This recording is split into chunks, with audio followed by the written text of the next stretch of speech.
Bueno, hasta ahí la información. Y a propósito, bueno, ya entrando en el tema que nos ocupa, estando vísperas de la Semana Mayor, de la Semana Santa, del triunfo del cristianismo en esa cruz, cuando el enemigo, cuando Satanás pensó que acabando con el Hijo iba a impedir el plan redentor de Dios, al tercer día resucitó, pagando no solo en precio del pecado que es la muerte, sino venciendo al aguijón de la muerte, dándonos esperanza a nosotros de que un día podamos resucitar, ¿sí?, junto con Cristo para estar en su presencia y por la eternidad, si es que permanecemos fieles, ¿sí? Y digo, este tiempo nos invita a reflexionar un poco en lo que implica nuestra relación con Dios, ¿sí? Usted conoce la historia, al menos de los evangelios, es decir, desde la aparición de Cristo aquí en la tierra, que la Biblia inclusive relata desde su mismo nacimiento, para confirmar todas las promesas que se dijeron en el Antiguo Testamento, cuyas promesas se cumplieron en la persona de Cristo. Y luego vimos el caminar ya del Señor, apareciendo a los 12 años en el templo de Salomón, discutiendo con los doctores de la ley, asombrando con su sabiduría y su conocimiento. Y luego ya vemos su manifestación pública, ¿no? Y en su manifestación pública hubieron varios personajes alrededor del Señor, mismos que hasta el día de hoy permanecemos y estamos. Entonces, yo quisiera un poquito mirar estos personajes, o no digo encuadrarles en un aspecto, pero mirar estos personajes, ¿no? Por ejemplo, Jesucristo comienza su ministerio público, o sea, comienza a manifestarse como el Hijo de Dios, con aspectos sobrenaturales, ¿sí? Es decir, con milagros. El primer milagro que Jesucristo realiza y por el cual comienza a hacerse conocer y que prontamente multitudes le seguirían, fue la transformación del agua en vino en las bodas de Caná de Galilea, de la cual habla Juan capítulo 2, ¿no? Entonces eso ya llamó la atención, enseguida corrió el rumor, ¿sí? Y por donde él iba, la gente se acercaba y le seguía. Y mucha gente, dice la palabra de Dios, que prontamente mucha gente le comenzó a seguir al Señor. Y comenzaron a recibir lo que él tenía para dar. Entonces, a todas estas multitudes que le siguieron, yo les he llamado los beneficiarios, ¿sí? Los beneficiarios. ¿Por qué? Porque ellos se beneficiaron primero de la palabra, de la instrucción que habían recibido, ¿sí? Si bien es cierto, los judíos principalmente y otras personas en sus respectivas creencias y religiones se reunían constantemente, semanalmente, para recibir la instrucción o para recibir o la lectura de la palabra de Dios. Pero cuando Jesucristo comienza a hablar, ¿sí?, hubo un asombro especial y dijeron: nosotros hemos oído hablar de esto, pero nunca con tanta autoridad como él lo dice, ¿no? Entonces fueron beneficiarios al recibir la instrucción de la palabra de Dios, una palabra totalmente entendible. Ellos fueron atraídos por esa palabra y por esa persona, porque imagínense lo que es el Hijo de Dios, el Creador y por quien todo fue creado, sí, humanizado y hablando y ministrando. Debe haber sido algo impresionante, impactante, increíble. Toda la sabiduría que de él emanaba, unida con amor, ¿sí? Y cuando tenía que reprender, también una reprensión totalmente firme. Entonces ellos fueron beneficiarios de la palabra de Dios. De ese gran grupo, de esa gran multitud, también hay beneficiarios que recibieron milagros, en algunos casos de manera individualizada, como aquella mujer que se acercó por detrás para tocar el manto con la convicción de que habría de ser sanada de una enfermedad que llevaba 12 años sin remedio, ¿sí? Acto en el mismo en el que recibió la resurrección o resucitación, es la palabra correcta, la hija de Jairo, ¿sí? Pero ellos estaban en una multitud y fueron 2 personas en aquel momento que recibieron este beneficio de sanidad. Pero la Biblia también dice que hubo momentos en los que Jesucristo había salido, la gente le identificó, multitudes se agolparon y dice, y fueron muchos enfermos y endemoniados inclusive, dice, y todos fueron sanados. Entonces hubo muchísima gente en esta multitud, muchísima gente que recibieron por un lado la sanidad física y por otro lado la liberación de demonios, es decir, gente que no se daba cuenta, que no sabía, que su actitud o que sus síntomas, principalmente de carácter, de personalidad y en otros casos inclusive físicos, y que la motivación o que el origen, mejor dicho, ¿sí?, era la presencia de demonios en sus vidas. ¿Sí? Algún rato me estoy sintiendo inquieto de hablar al respecto. Hay muchísima gente en el mundo que tiene demonios y que usted les ve actuando aparentemente de manera normal, pero cuando nos adentramos un poquito más en sus actitudes, sus comportamientos, sus palabras, sus frutos, ¿sí?, podemos identificar que efectivamente tienen demonios. Y hay gente endemoniada que se presenta como buena gente, porque el diablo es capaz de vestirse como ángel de luz, inclusive, ¿no? Entonces, pero bueno, eso ya algún momento hablaremos al respecto. Pero digo, gente que estaba endemoniada, gente que estaba enferma, gente que estaba agobiada por distintas circunstancias, también fueron beneficiarios de la presencia, de la manifestación, del poder de Dios manifestado con estas personas. Entre esas también, por ejemplo, hubieron personas que por 2 ocasiones, ¿sí?, hablo de multitudes, que por 2 ocasiones comieron milagrosamente aquella multiplicación de panes y peces. Sí, y digo, fueron 2 ocasiones. Una primera en la que la Biblia dice que fueron como 5,000 personas que comieron con aquellos pocos panes y peces que tenía este niño, y hubo otra ocasión en la que comieron como 4,000. Estas cifras que están en la palabra de Dios hablan por la cultura de aquel entonces solo de hombres, es decir, fueron como 5,000 hombres la primera vez y 4,000 hombres la segunda vez. Pero eso no quiere decir que fueron solo 5,000 o 4,000 aproximadamente, fueron muchísimos más. ¿Sí? ¿Por qué? Porque también habían mujeres y niños que no eran contados, insisto, por la cultura de aquel entonces. ¿Sí? Se censaba, se contaba solo, ¿sí?, a los varones. Entonces, si habían mujeres y niños, entienda que hubieron al menos el doble de la cantidad de personas. Entonces, si decimos, bueno, fueron la primera vez como 10,000 y la segunda vez como 8,000, fueron 18,000 personas que recibieron un alimento que fue multiplicado providencialmente. Entonces, no estamos hablando de 4, 5, 10, 15, 20, ni 200 personas que fueron beneficiarias de todas las bondades, misericordias y favor de Dios. ¿Sí? ¿Cuántas personas fueron consoladas con su palabra? ¿Cuántas personas fueron animadas con su palabra?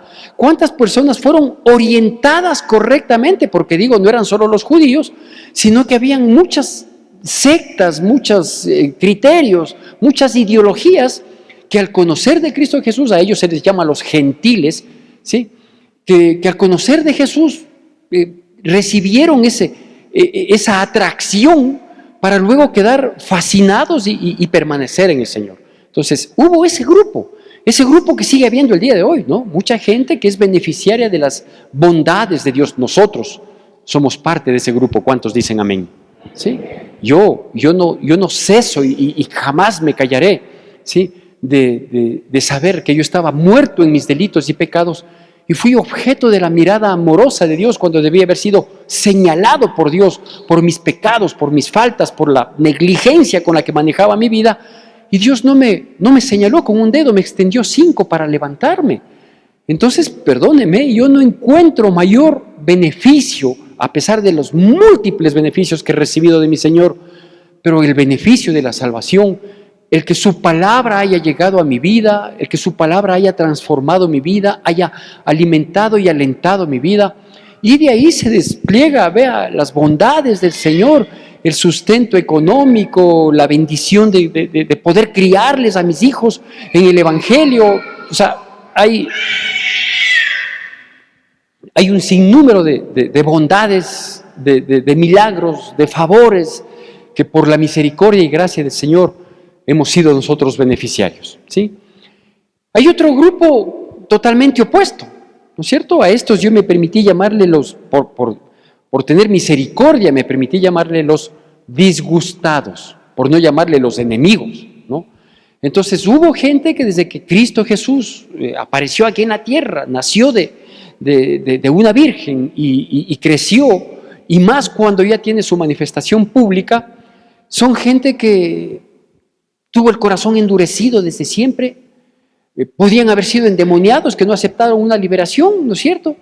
Y que en su capricho, en su necedad, en su terquedad, en su dureza, no pudieron ver al menos algo bueno en Jesucristo, que si no le identificaron como el Mesías, que si no le identificaron como el descendiente espiritual de David, porque le llamaban hijo de David, que si no le identificaron como el Mesías, que eso es lo que él es, el Mesías, el que vino a salvar al mundo del pecado, ya está bien que no logren en primera instancia identificar, pero tampoco ponerse de manera deliberada en su contra al punto de pretender matarle en un momento, ¿no?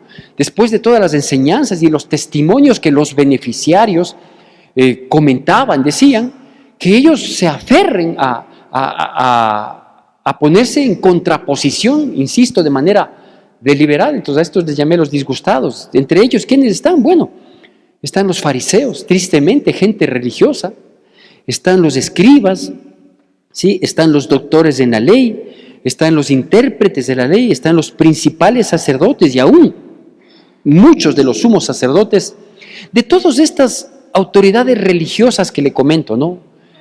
Fariseos, también los saduceos, en menor porcentaje de influencia, pero también los saduceos, los sacerdotes, los intérpretes de la ley, los doctores de la ley, etcétera, etcétera. Todos ellos tenían una autoridad religiosa, ¿sí? Es decir, se entendía, se sobreentendía que ellos conocían lo que nosotros tenemos como el Antiguo Testamento. Se supone que ellos conocían al revés y al derecho, pero su excesivo conocimiento y su jactancia, ese orgullo, su posición de supremacía sobre el resto de la gente, hizo que sean tan ciegos, pero tan ciegos que cayeron en la torpeza, y por eso ellos fueron los que luego le persiguieron. De todos ellos había representantes en un gran grupo que venía a ser como una, ¿cómo le digo?, como una corte nacional, como una suprema corte, ¿sí?, que se llamaba el Sanedrín, ¿sí? Entonces este Sanedrín estaba compuesto por representantes de todas estas castas religiosas, y que a la postre son los que tenían muchas atribuciones, respaldadas inclusive por el Imperio Romano. La única atribución que ellos no tenían es de condenar a alguien a la muerte. Pero tenían atribuciones de sancionar, tenían atribuciones de encarcelar, tenían atribuciones, muchas atribuciones. Sobre pretexto de su autoridad religiosa, el Imperio Romano les había dado también alguna autoridad jurisdiccional. La única posibilidad que ellos no tenían como Sanedrín, como máxima autoridad, era condenar a alguien a la muerte. Y usted sabe por dónde va el comentario. Es decir, ellos bien podían tratar de callarle la voz a Jesucristo. Ellos bien podían encarcelarle y mantenerle ahí por siempre.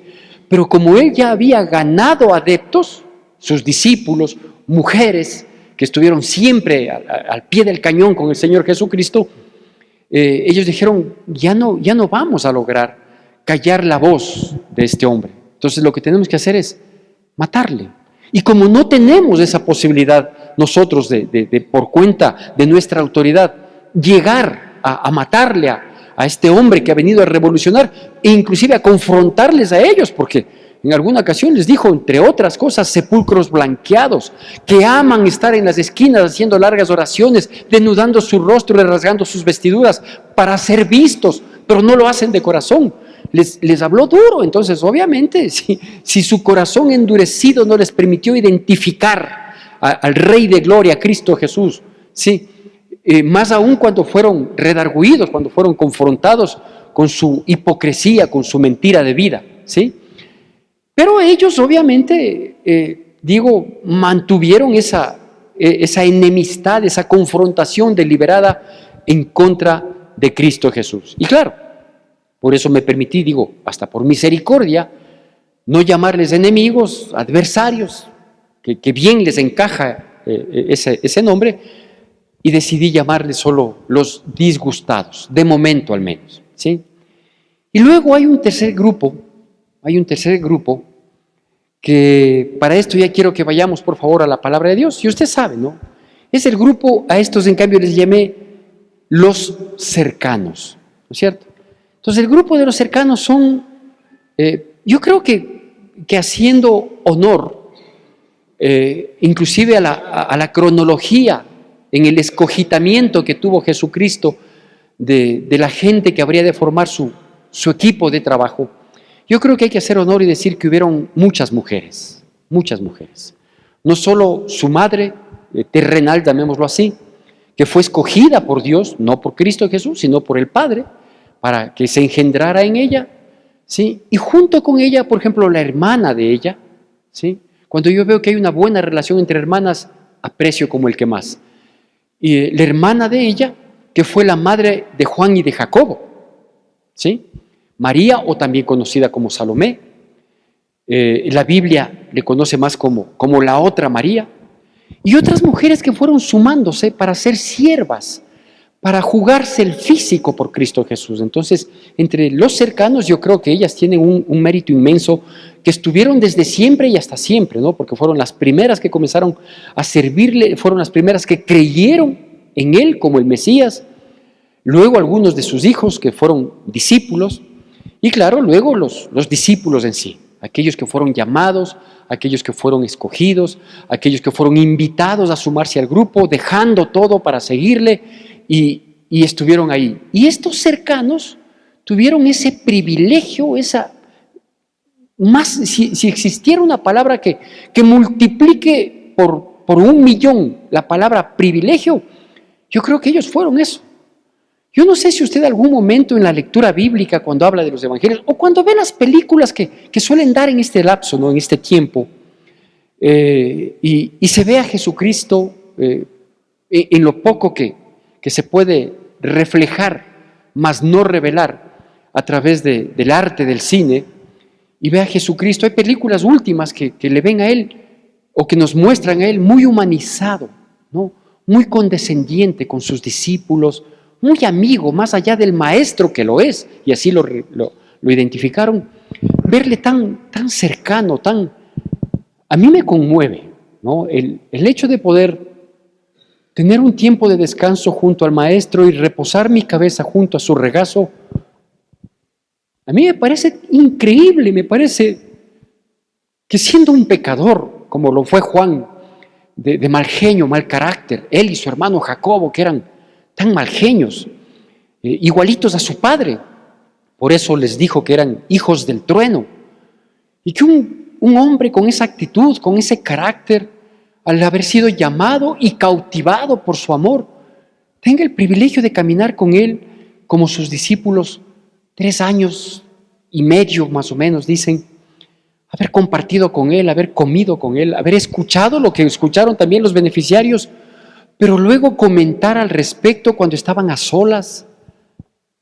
Es increíble, ¿no? Es increíble. Yo creo que uno podía quedar no solo impactado, cautivado por él, porque él es el amor de los amores. Increíble. Increíble haber sido uno de sus discípulos.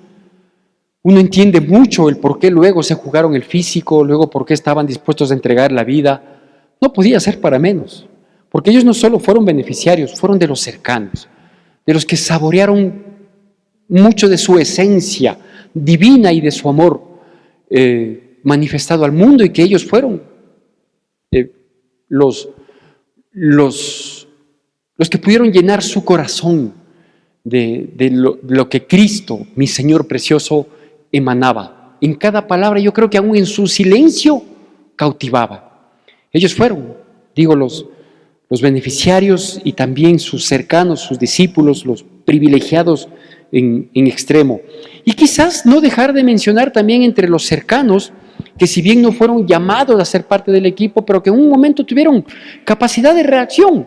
Un par de fariseos, uno de ellos Nicodemo, de quien se habla en Juan capítulo 3, y otro de ellos que se habla en las postrimerías, digamos, de la vida terrenal de Jesucristo, pero que yo sé que debe haber sido cautivado por mucho tiempo y quizás la vergüenza no le permitió salir a flote, salir al escenario bíblico antes, pero cuando tuvo que hacerlo no se detuvo y dijo: yo me voy a mostrar como un seguidor de Jesucristo, que es José de Arimatea, aquel hombre que cuando vio a Cristo en la cruz y supieron todos que ya había muerto y que al día siguiente no podía ser recogido ningún cadáver porque se iba a ser considerado inmundo, todo aquel que tocara un cadáver era considerado inmundo, y más aún en un día de reposo, porque después de la muerte de Cristo, que fue el día de la Pascua, luego venía el día de reposo, ¿sí? Y nadie podía hacer ninguna actividad.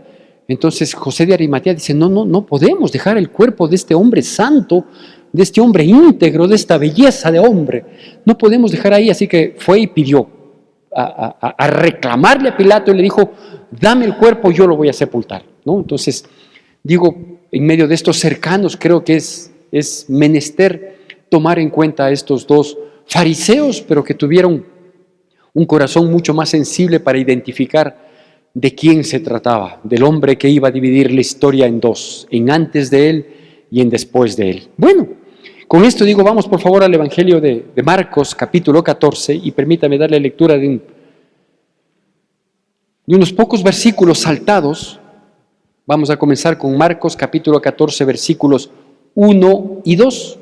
Marcos, capítulo 14, versículos 1 y 2. La palabra de Dios dice así. Por favor, siempre con atención y con reverencia. Marcos 14, versículos 1 y 2. ¿Tenemos todos? Amén. Amén. Sígame entonces con atención y la debida reverencia a su bendita palabra. Dice así: 2 días después era la Pascua y la fiesta de los panes sin levadura, y buscaban los principales sacerdotes y los escribas cómo prenderle por engaño y matarle. Y decían: no durante la fiesta, para que no se haga alboroto del pueblo. ¿Sí? Entonces ahí están, vea, en los que les llamé yo los disgustados por darles algún título, por identificarles bajo un mismo criterio, ¿no? Ellos lo que pretendían es matarle. Ellos querían prenderle. Ellos habían montado ya toda una estructura mentirosa para cumplir con su cometido, ¿no es cierto? ¿Sí? Ellos ya tenían la sentencia. Antes de que haya un juicio, ya tenían la sentencia. La sentencia tenía que ser: a este le matamos, ¿sí? Y para poder llegar a esa sentencia, ellos tenían que comprar autoridades, ellos tenían que forjar pruebas, ellos tenían que contratar testigos, ¿sí? Y ellos tenían que buscar pretexto. Cualquier parecido a lo que está haciendo Satanás hoy en día, ¿sí?, es pura coincidencia. No es pura coincidencia. Es que el mismo Satanás que les dijo: hagan de este modo, es el que sigue haciendo así a lo largo de la historia con la gente buena, ¿no es cierto? Entonces ya tenían una sentencia y esa sentencia había que ejecutarla irremediablemente, pero para eso había que seguir un juicio para quedar bien, ¿no es cierto? Para decir: no, él llegó a ese punto fruto de un proceso, ¿sí? Entonces el proceso ameritaba primero comprar jueces. Entonces, ¿qué mejor que hablar con los sumos sacerdotes? ¿Qué mejor que hablar con los del Sanedrín, que estaban en ese propósito, y decirles: vea, así se libran ustedes y nos libran al resto? Entonces hagamos esto, ¿sí? Contratemos personas que declaren en contra, ¿sí?, lo que hoy se llama testigos protegidos, se llaman hoy en día, ¿sí?, o testigos inexistentes también pueden ser, tan protegidos que ni los conocemos. Y dice: hagamos esto y esperemos a que él, busquemos de un pretexto. Cuando él diga una palabra, cuando él diga alguna cosa que le podemos sacar de contexto, que ese sea nuestro argumento. Y usted sabe cuál fue el pretexto, ¿sí? ¿De dónde se cogieron? Cuando le preguntaron a él y le dijeron: ¿es cierto que tú dijiste que eres capaz de destruir el templo y levantarlo en 3 días? ¿Sí? Y él no dijo nada. La gente dijo: sí, le hemos oído. Él dijo: ya suficiente. Qué gran pretexto, ¿no? Y el otro pretexto fue cuando uno de los sumos sacerdotes le preguntó, le dijo: ¿eres tú el Hijo de Dios? Y él dijo: tú lo estás diciendo. ¿Sí? No, ya no nos hace falta más, ya es terrible, ya está comprobado todo lo que queríamos comprobar. No era ninguna prueba, ¿sí? Ninguna situación que corrobore algo como para llevarle a la muerte. Pero como la sentencia estuvo dada antes de montar un proceso, así fue. ¿Por qué yo hablo de esto? ¿Y por qué destaco esto? Porque vea, hay gente que le odia a Dios. Hay gente, hoy en día, siempre ha habido, pero hoy en día, gente que le odia a Dios, que cuando uno le quiere hablar de Dios, le dice, no ve, a mí no me hables de ese tipo de cosas, yo soy totalmente escéptico, a mí me parece que la gente que cree en Dios es una gente tonta, que cree en algo que no ve, y que si existe un Dios y dicen que es bueno porque hay tanta maldad, así que en mí no encaja. En mí no encaja la existencia de Dios y por lo tanto no quiero saber nada. Y si tiene oportunidad de actuar deliberadamente, de manera consciente o inconsciente, lo actúa. Dicen, ve, tu Dios te dice que no disfrutes de la vida. Yo como no tengo Dios, yo disfruto de la vida y punto. Porque sé que después de que me muera ya, pues ahí lo que se han de comer los gusanos, pero yo aquí la vida la voy a disfrutar, ¿no? Hay gente que inclusive como estos, porque el Sanedrín era un tribunal espiritual, ¿no? Entonces, hay gente que llamándose espiritual, llamándose religiosa, tomando el nombre de Dios, vive de manera deliberada. Sí, vive en fornicación, vive en adulterio, vive en corrupción, vive en mentira, vive en agravio, o sea, viven terriblemente, ¿no es cierto? Y toman el nombre de Dios en algunos momentos, principalmente en los de angustia, en los de susto, ¿sí? Y gente corrupta que llega a tener mucho dinero y cuando alguien dice, wow, usted ha prosperado mucho, dice, sí, gracias a Dios. Sinvergüenzas, blasfemos son esos. Sí, ¿cómo va a decir gracias a Dios si saben muy bien que es fruto de una corrupción, que es fruto del perjuicio, del robo? No, pero son gente que digo, son los adversarios, son los disgustados con Dios. ¿Y a ellos se les entiende? Sí, se les entiende. ¿Que ellos fueron los que le mataron? Sí, ellos fueron los que les mataron o los que se prestaron para hacer. ¿Y sabe qué? Está bien. No lo que hicieron, sino está bien porque son coherentes. Lo que ellos querían es matarle y le mataron, punto.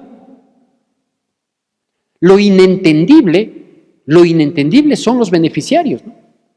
Es decir, todas aquellas personas como nosotros y cuantos más en nuestra época mismo y a lo largo de la historia, desde el Nuevo Testamento, que hemos recibido beneficios, bondades, milagros, el principal, el de la salvación, sustento, consuelo, aliento, guía, ¿sí? Tanta gente que hemos recibido tanto de Dios y que por algún momento le seguimos a Dios y reconocimos que todas esas bondades vienen de Dios y que en un momento, después de haber gritado, Hosana al Hijo del Altísimo, y de haber sacado sus mantos y poner para que pise el burrito, ¿sí?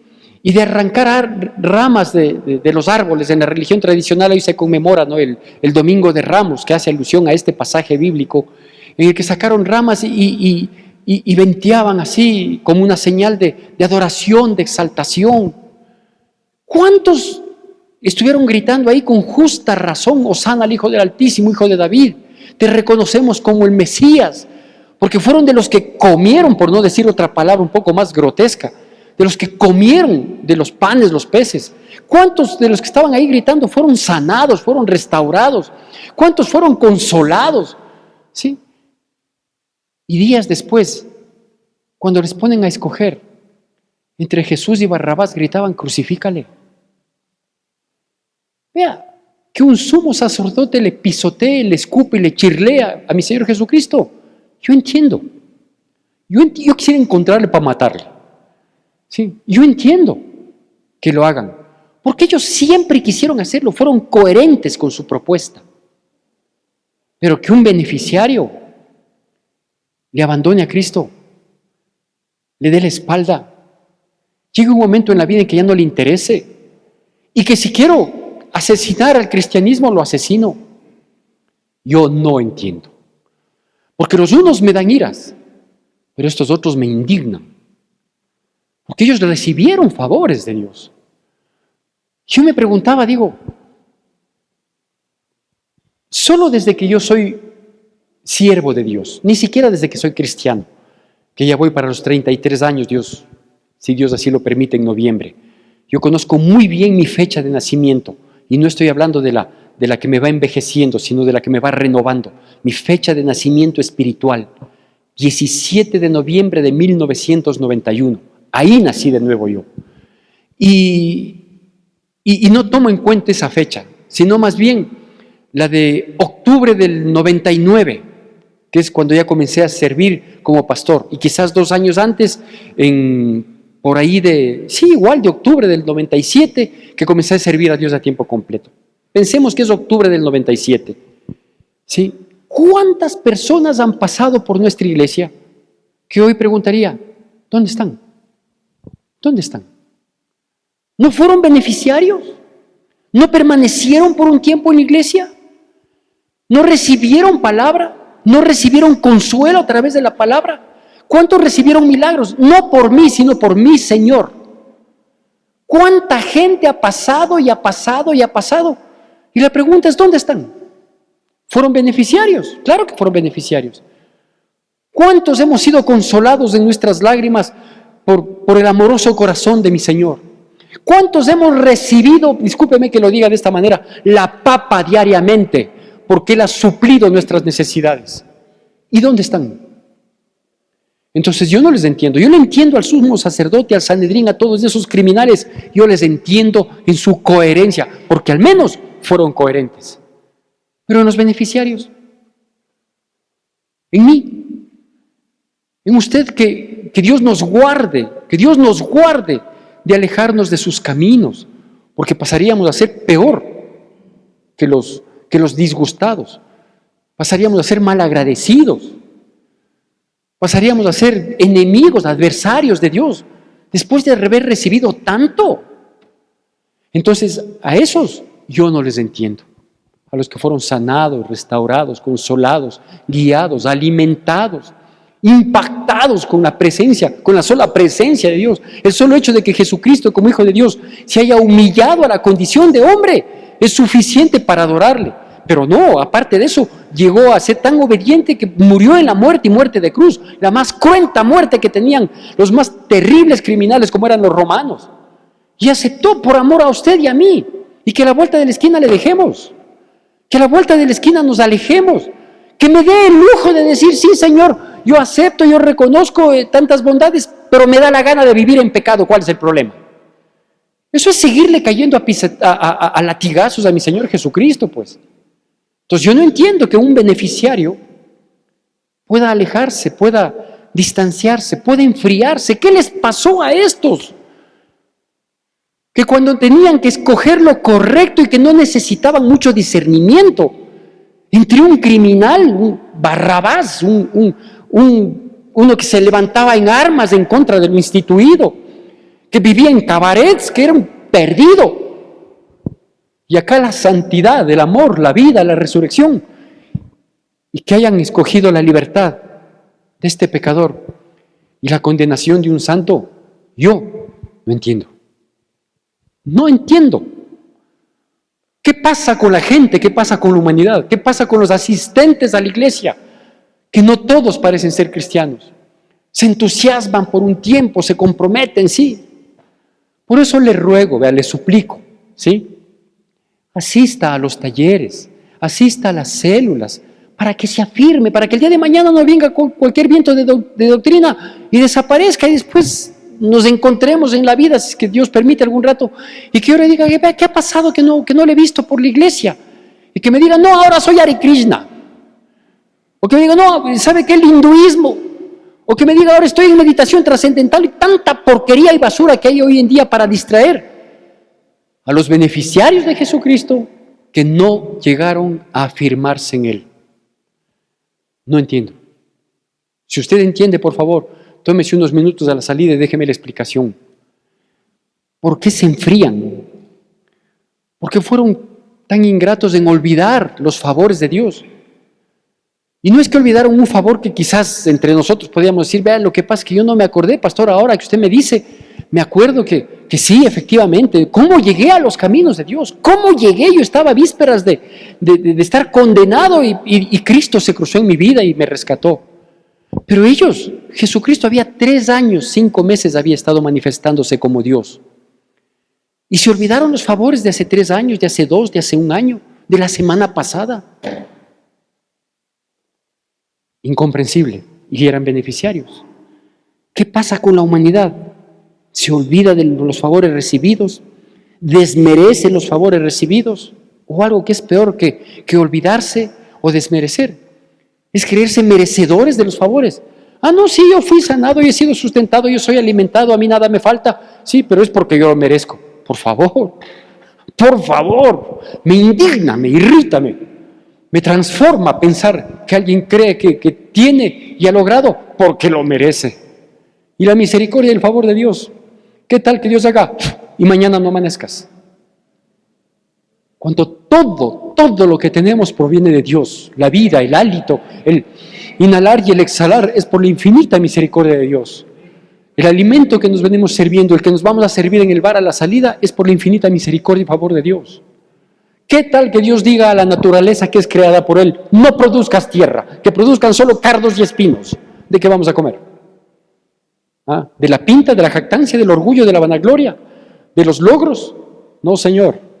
No, Señor. ¿Sí se dio cuenta usted en pandemia que fue terrible la pandemia? No. Ahora ya nos vamos olvidando de que Dios nos ha sostenido, sustentado, ¿sí? De que seguimos siendo escogidos, porque muchos partieron en esa época, ¿sí? Pero sí se dio cuenta, en la pandemia, la tierra y los ganados siguieron produciendo. A veces no comprábamos porque no teníamos, pero alimento había. Es un juicio con misericordia que hizo Dios en la pandemia. Yo le daba gracias a Dios en esa época y decía, Dios mío, es increíble, Señor. Viene una plaga, una pandemia que mata gente, pero el alimento sigue, la tierra sigue prosperando, los ganados en sus distintas especies siguen dando para que nosotros sigamos comiendo. ¡Qué favor, qué misericordia, qué increíble, qué bondad de un Dios al que le tratamos tan mal con nuestro pecado! Pero así es, ¿ve? La gente se siente merecedora, parece, ¿sí? ¿Cómo es posible que aquellos que gritaron, Hosana al Hijo del Altísimo, hoy griten, crucifícale? ¿Sabe cómo se les dice hoy en día a esas personas que por un lado ensalzan y por otro lado odian? Que por un lado se benefician y por otro lado le hacen quedar mal a alguien. Se llama gente de doble moral. Porque cuando le necesito, cuando recibo, cuando estoy bien, amén, gloria a Dios, aleluya, gracias Señor por tus bondades. Cuando me pasa algo malo, estoy resentido con Dios. Sí, hay alguien que pueda resentirse con Dios. Está resentido de que Dios te haya dado la vida. Es que yo nunca pensé que Dios iba a hacer tal cosa. Pero Dios es soberano. Gente con doble moral espiritual. Mientras Dios me dé todo lo que yo quiero, lo que yo necesito, lo que a mí me place, bendito Dios, alabado sea. Hasta estoy pensando en venir el próximo viernes al culto especial. Pero cuando alguna adversidad, algún tropiezo, alguna limitación tenemos, no, me resiento con Dios. Gente de doble moral, terrible, espantosa, ¿sí? Lo menos que podría decirles de estos es malagradecidos. 2 versículos más para ir concluyendo. Mismo capítulo 14, versículos 10 y 11. Marcos 14, versículos 10 y 11 dice, entonces Judas Iscariote, uno de los 12, fue a los principales sacerdotes para entregárselo. Ellos al oírlo se alegraron y prometieron darle dinero, y Judas buscaba oportunidad para entregarle. ¡Qué desdichado! Mejor le hubiera sido, como dijo la palabra, no haber nacido, que nacer, tener el privilegio de ser cercano al Señor, de estar junto al Señor, de servirle en lo poco que el Señor demandaba, para luego entregarle. ¡Qué desdichado! Si hay alguna palabra que pudiera calificarle, ¿sí? La acción de traición que tuvo, le quedaría corta a este desdichado. Terrible, ¿no? Porque este no fue de la multitud de los beneficiarios, que si a ellos no les entiendo, a este menos, ¿no? A este menos. Porque este fue de los cercanos. Este compartió con el Señor de manera personalizada. Tuvo el privilegio de comer junto con el Señor, de conversar con el Señor, de reírse con el Señor, cuando en su hermoso sentido de humor les hacía reír para que retomen fuerza a sus discípulos. Este que gozó de la confianza del Señor y que la Biblia lo destaca porque además se le encargó la parte económica. Tú guárdala ahí para luego administrarla. Beneficiario de la confianza, del amor, de la bondad de Dios. Y ahora, entonces sí se da cuenta que hay gente que parece buena, que parece religiosa, que parece espiritual, pero que es tan fácil de ser endemoniada, ¿no? La Biblia dice que cuando él mojó el pan en el plato del Señor, el demonio, Satanás entró en él, dice clarito, susceptible de estar endemoniado, cuando era de los cercanos, por favor.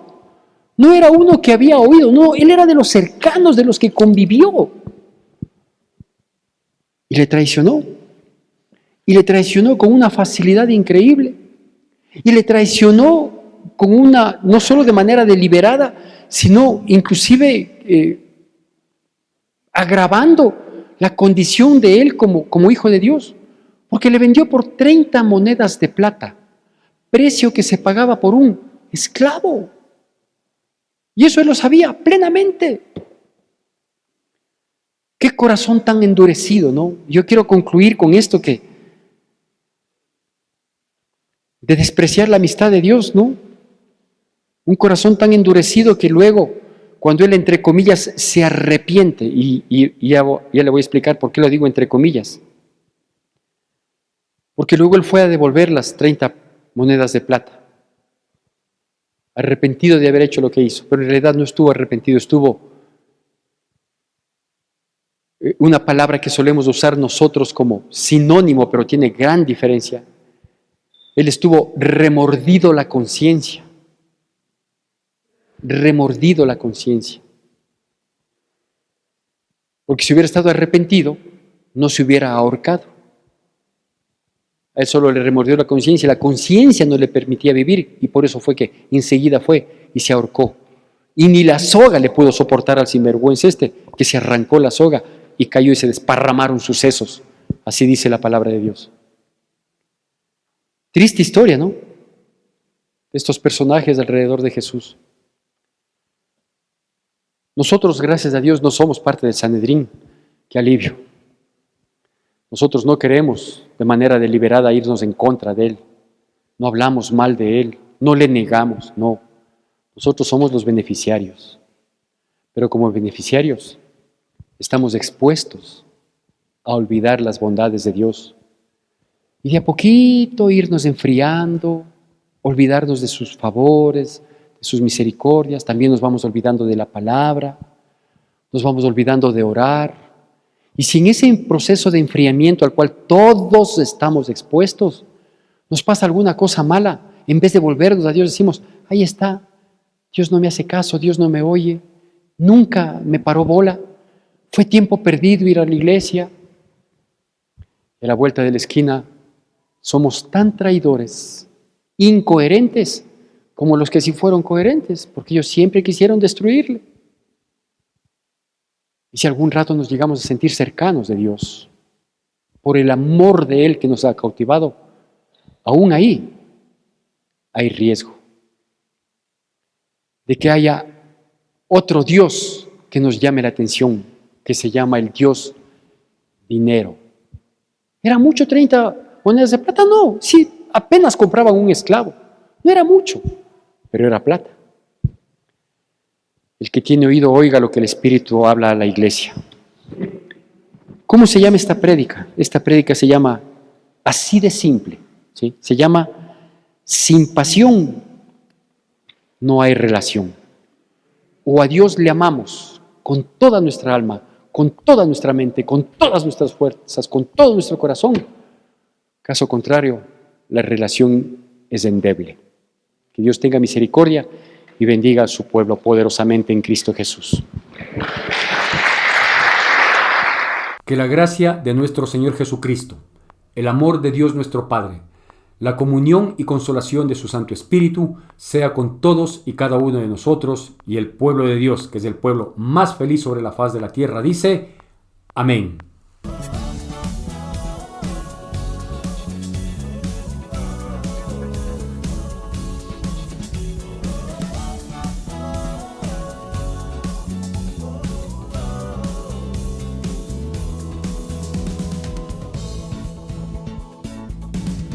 Toda la tierra y su creación se rendirán ante tu trono, Dios, y toda lengua te confesará